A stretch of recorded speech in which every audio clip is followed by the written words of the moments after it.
Одвоена униформа до инвалидска количка и со мисија за еднаквост на инвалидите во општеството. Живее последниве 16 години воениот инвалид во пензија 47 годишниот Златко Арсовски од Делчево. Снајперскиот оган на Кодра Фура му го променува животот, па денес врза за инвалидска количка, соочен со многу бариери, но со голема поддршка од семејството. Тој јавно ја раскажува својата приказна за животот во количка, за да допре до свеста на сите чинители во општеството. Животот во количка е многу тежок. Најтежок период е почетокот. Кој ќе бидеш здрав прав на 31 година јас настрадав. И одеднашка се менува, се ти се смени, што велиме од корен, од почеток па до крај се живо. Златко вели дека бариерите со кои секојдневно се соочуваат инвалидите се и архитектонски, но и законски. Сите тие лица имаат потреба од електромоторни колички со кои би се олеснило движењето на некој начин. Меѓутоа, тие колички ги добиваат само лицата кои одат на школување и кои се во работен однос. Преку фондот за здравство ги добиваат, а додека другите лица по некој си закон не ги следува, а е потреба за сите.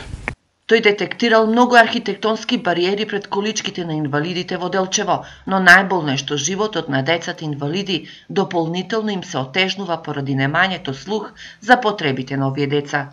Најголем проблем како за децата со инвалидност е училиштата.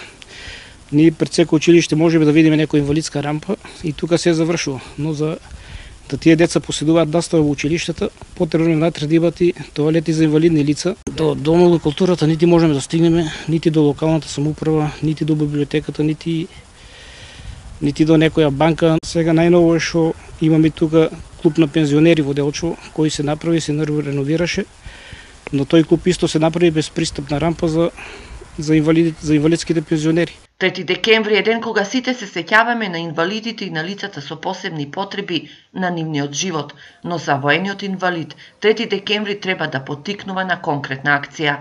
Да се подигне јавната свест во општеството до сите чинители во локалната самоуправа, во државните институции, секој на своје ниво да колку што може да допринесува, да едноставно да се подобри животот на инвалидите. Го следевме Златко со неговата количка по уште неасфалтираната улица која води до неговиот дом.